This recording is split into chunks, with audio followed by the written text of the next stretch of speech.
석유와 가스 산업의 미래는 장기적인 관점과 단기적인 관점 전혀 다른 두 가지가 있습니다. 석유와 가스는 한 세기 동안 세계 경제 성장을 이끌었으나 그 과정에서 환경을 손상했고 이로 인해 선진국들 중심으로 배출량 제로라는 전혀 다른 미래 비전을 제시하고 있습니다. 그들이 강력한 제재를 한다면 석유 수요가 점점 감소할 수 있습니다. 여기에 관해서는 업계 내에서도 수많은 논쟁이 오가고 있습니다. 엑소는 석유 산업에 더욱 집중하면서 여전히 정점에 다다르지 않았다며 탄탄한 미래를 예측하고, BP는 세계가 환경을 위해 정말 공격적으로 움직일 것이라고 예상하고 거기서 돈 벌 방법을 찾으려고 합니다. 지금 기업들은 자신들이 더 가능성이 있다고 생각하는 미래에 모든 것을 걸고 베팅을 하고 있습니다. 제가 생각하는 결론부터 말하자면 결국 세계는 지금보다 더 강도 높은 탄소 배출량을 처벌하고 재생에너지를 장려할 겁니다. 캘리포니아는 2035년 이후 새로운 휘발유 자동차 판매를 금지하고 있으며 캘리포니아에서는 매년 약 200만 대의 신차가 판매됩니다. 이런 트렌드는 민주당 행정부 아래서 다른 주로 급격히 퍼질 것이고, 유럽은 물론 중국에서도 유사한 조치가 취해지고 있고 향후 10년 동안 석유 소비는 꾸준히 감소할 수 있습니다. 미국에는 2억 5천만 대의 개인 차량이 등록되어 있으며 이는 전 세계 모든 개인 차량의 약 25%에 해당됩니다. 미국 교통 연료 소비는 미국 전체 석유 소비의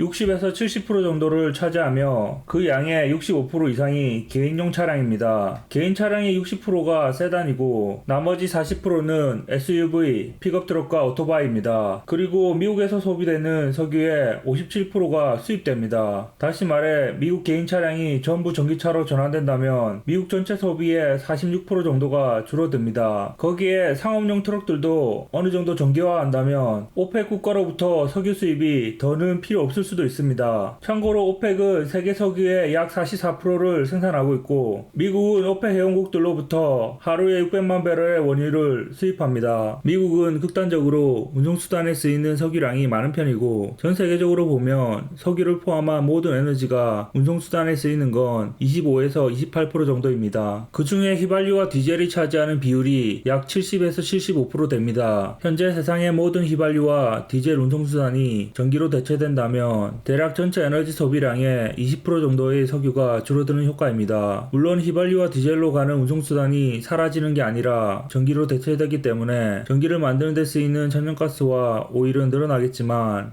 개식 계산으로는 그렇습니다. 전체 에너지원 중에 석유와 천연가스가 차지하는 비중이 57에서 63% 정도 된다고 하고 그 중에 석유는 자료에 따라 33에서 40% 정도 차지한다고 하니 세상의 휘발유와 디젤로 가는 운송수단이 전부 전기로 바뀌면 엔진 오일과 변속기 오일 같은 윤활유도 줄어들 거고 현재 석유 소비량의 대략 55%가 줄어듭니다. 하지만 휘발유와 디젤을 사용하는 운송수단 중에 전기로 대체되기 힘든 선박용 디젤이 6.7%를 차지하고 다른 상업용 대형 트럭이나 제트 오일을 사용하지 않고 휘발유를 사용하는 프로펠러 비행기 등도 전기로 쉽게 대체되기 힘든 걸 고려하면 실제 통계는 더 낮을 겁니다. 참고로 한국은 교통에 쓰이는 전체 에너지원 중 선박에 쓰이는 양이 전체의 4분의 1 정도 차지합니다. 반도 국가인 만큼 수출입을 선박에 의존해서 그런 것 같습니다. 다시 말해 얼마나 빨리 전기차로 전부 대체될지는 모르겠지만 당장 내일 전기차 세상에 오고 다른 석유 소비의 효율이 향상되더라도 석유 산업은 여전히 건재할 겁니다. 석유와 가스는 교통연료 외에도 메이크업, 의약품, 타이어, 플라스틱 같은 제품 등에 사용되며 전기차를 포함한 경량 차량에 사용되는 탄소 섬유의 원료인 아스팔렌 같은 일반인들은 잘 모르는 수많은 제품에도 원료로 사용되고 있습니다. 심지어 친환경 에너지원이라는 풍력 터빈, 태양열 패널, 리튬과 우라늄 광산 및 전기자동차를 만드는 데에도 사용됩니다. 다시 말해 친환경 에너지 열풍이 불면 당장 석유 소비는 더욱 늘어날 겁니다. 그리고 현재 사업들이 완전히 전혀 다른 플랫폼으로 바뀌기 위한 인프라가 형성되는 데는 시간이 생각보다 많이 걸릴 겁니다. 이렇듯 석유 산업은 영원히 인류와 함께 하겠지만 주식 관점에서는 기술주 등 성장성을 쫓는 젊은 투자자들에게 어필하지 못하고 점점 저무는 해가 될 겁니다. 결국 먼 미래에는 담배 섹터나 방위 산업 섹터 같이 될 거라고 봅니다. 더욱이 환경 문제로 연기금 등 국가 주도 공공펀드들이 석유 산업을 보이콧할 수도 있습니다. 이미 노르웨이의 1조 달러 규모의 자산기금은 과도한 온실 배출을 빌미로 오일 업체들을 투자 금지 블랙리스트에 올렸습니다. 하지만 단기적으로 백신은 나왔고 코로나는 언젠가는 끝날 것이고 경제는 회복될 것이고 석유 수요는 다시 돌아올 겁니다. 중국과 인도는 계속 성장하고 있고 그 외 개발도상국의 소비 역시 계속 늘어날 겁니다. 많은 전문가들은 2030년에서 2035년까지 석유 소비는 증가할 것이라고 내다보고 있고 오펙은 2040년까지라고 말하고 있습니다. 여기 표를 보시면 코로나 전과 후의 예상이 살짝 차이가 납니다. 천연가스는 2050년까지 수요가 증가할 것이라고 내다보고 있습니다. 올해 코로나로 인한 예상 소비 감소는 약 9.3% 하루에 1억 배럴입니다. 이는 인도와 아프리카 전체 소비량을 잃은 것과 같습니다. 다행히 백신이 살포되고 락다운이 해제된과 동시에 휘발유 수요는 금방 올라올 겁니다. 대중교통보다 자차를 더 이용하다 보니 생각보다 회복이 빠릅니다. 문제는 정제 마진에 가장 영향이 큰 항공산업입니다. 전 세계 제트 연료 수요는 전 세계 1일 석유 소비량의 8%에 해당합니다. 전 세계 항공 연료 수요가 50% 감소하면 석유 수요의 4%, 즉 하루에 400만 배럴에 해당합니다. 가능한 한 빨리 전 세계 여행 금지가 해제되고 항공산업이 되살아나야 할 겁니다. 현재는 내년 1월 말 재검토될 때까지 미국과 캐나다의 도로를 통한 국경 통과도 봉쇄된 상황입니다. 코로나 외에도 원유 과잉에는 여러 가지 이유가 있습니다. 현재 오펙 플러스 국가들의 감산 합의 연장으로 공급이 제한되고 있지만 이 감산의 양은 점점 줄어들게 될 겁니다. 거기에 리비아와 이라크 같이 끔찍한 내전에서 경제 복구를 노리는 나라들은 감산 제한에서 제외되었고 리비아의 생산량은 이미 회복되었습니다. 바이든의 민주당 행정부는 이란과의 협상을 통해 석유 수출 등의 경제 제재를 풀어줄 수가 있고 러시아와